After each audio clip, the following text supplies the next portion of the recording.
지난주 코스피 시장은 신흥국들의 통화 위기가 발발하기 전부터 별로 좋지 못한 모습이었습니다. 1920포인트 선까지 장중에 하락하기도 했었죠. 결국 장 마감은 1940포인트 선에서 하긴 했지만 그래도 불안감은 여전한 상황입니다.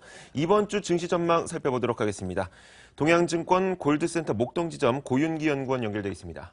안녕하세요. 네, 안녕하십니까. 고은기입니다. 네, 지난주 금요일 시장부터 정리해 주시죠. 네, 지난주 금요일 시장은 미국 시장의 부진과 함께 중국 시장의 악영향으로 하락 마감을 했습니다. 거기다 그동안 지수의 방어판 역할을 했었던 연기금이 매도세로 전환이 되면서 대부분의 업종이 하락 마감을 했습니다. 그리고 현대차의 실적 발표 후에 운송장비 업종을 중심으로 하락 마감을 했는데요. 이런 상황에서 원화 강세가 주춤해서 환율이 1,080원까지 올랐지만 실적 부진에 따라 경기 민감주는 또다시 약세를 띠는 하루였습니다. 상승한 업종으로는 은행업종과 의류업종을 뽑을 수 있겠는데요. 은행업종은 싸다는 이유로 상승을 했고 의류업종은 그나마 다른 업종에 비해서 견조한 실적이라는 이유로 상승 마감을 했습니다.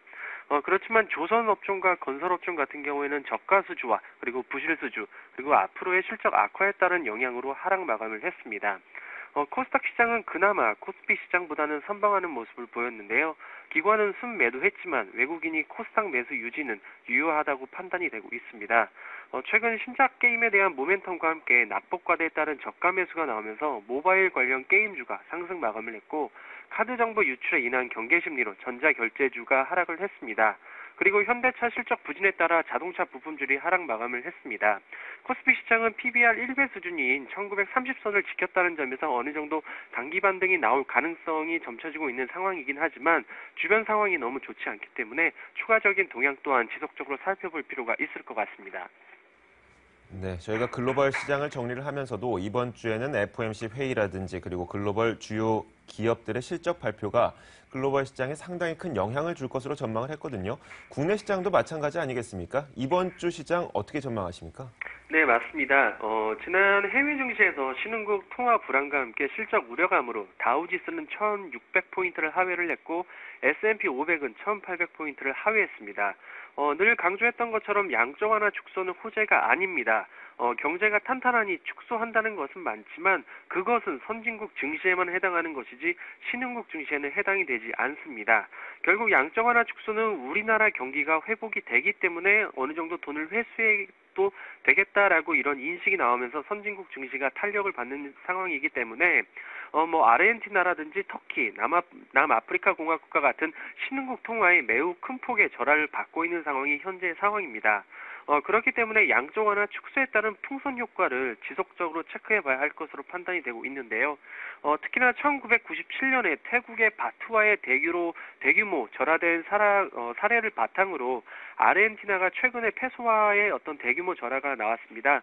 그렇기 때문에 이러한 부분을 지속적으로 체크해야 될 것 같고요.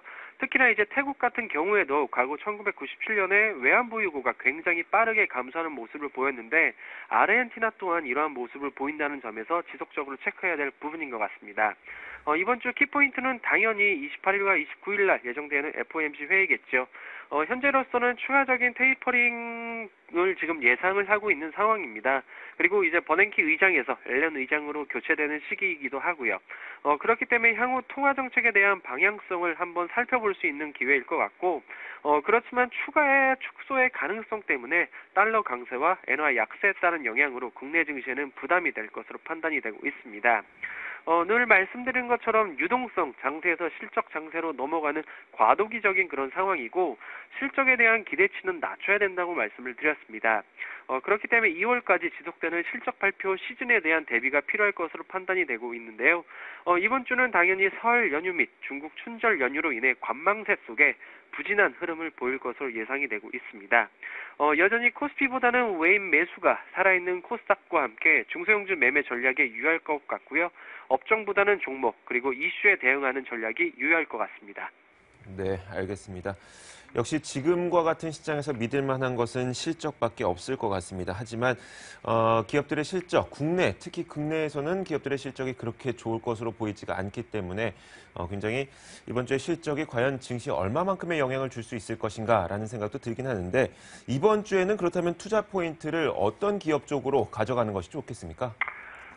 한 달 전부터 경기 민감주보다는 약간 좀 경기 방어주 위주의 전략, 그리고 이슈성에 약간 대응하는 전략 쪽으로 말씀을 드렸는데요.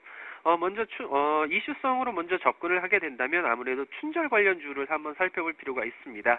어느 정도 테이블 예. 증설이 일어난 카지노 관련주와 함께 아무래도 중국인들의 어떤 1차적인 욕구에서 2차적인 욕구로 들어간다는 것을 감안했을 때 화장품 관련 업종을 중심으로 한번 보시면 좋을 것 같고요. 그리고 실적으로 놓고 봤을 때 어느 정도 실적에 대한 개선세가 조금씩은 보이고 있는 의료업종, 한대질업이라든지 영업무용 같은 그런 종목들로 한번 살펴보시면 좋을 것 같습니다. 그의 밸류에이션에 따른 어떤 성장성과 이런 걸 감안을 한다면 지주사의 업종도 한번 살펴보시면 좋을 것 같은데요. 동성홀딩스와 일진홀딩스, 풀무원홀딩스도 한번 관심있게 보시면 좋을 것 같습니다. 그리고 과거 성장성의 가장 탑픽이라고 뽑을 수 있었던 게 바로 모바일 관련주인데요. 모바일 게임 관련해서는 최근에 굉장히 많이 하락을 했습니다. 대표적인 고 PBR 관련 그런 업종이긴 하지만 지금 PER 자체가 10배도 안 되는 그런 그 종목인 썬데이토즈, 금요일날 상한가 기록을 했지만 추가적인 상승이 예상되는 것만큼 한 번 더 관심 있게 보시면 좋을 것 같고요. 한류 열풍의 중심이죠. SM이라든지 로엔 같은 엔터주들, 그리고 제약바이오 관련해서는 제넥신과 항미약품, 바이로메드 정도 보시면 좋을 것 같습니다. 네, 알겠습니다. 뭐 지금 지주사라든지 그리고 의류 기업, 모바일 게임 기업들, 엔터, 제약, 바이오 기업까지 제시를 해주셨는데 사실 너무 광범위하기도 하고 그렇습니다. 그렇다 보니까 좀 어느 쪽으로 초점을 맞춰야 될지 더 궁금하거든요. 가장 유망하게 보는 업종을 이 가운데 꼽는다면 어떤 것을 꼽으시겠습니까? 저는 일단 단기적으로 놓고 본다면 이번 주 같은 경우에는 약간 좀 지지부진한 흐름이 예상되는 것만큼 경기 방어주 위주로 보시면 좋을 것 같은데요. 의료업종과 춘절 관련주 업종으로 일단은 가장 우선적으로 보시면 좋을 것 같고요. 중장기적으로 놓고 본다면은 엔터와 제약바이오 업종으로 보시면 좋을 것 같습니다. 네, 알겠습니다. 의료업종을 단기적으로 가장 유망하게 보셨고 그 다음으로는 엔터와 제약, 바이오 그것에 포함된 기업들은 바로 SM, 로엔, 제넥신과 한미약품, 바이로메드 등이 있습니다. 자, 이렇게 정리해봤습니다. 지금까지 동양증권 골드센터 목동지점 고윤기 연구원과 함께했습니다. 고맙습니다. 네, 감사합니다.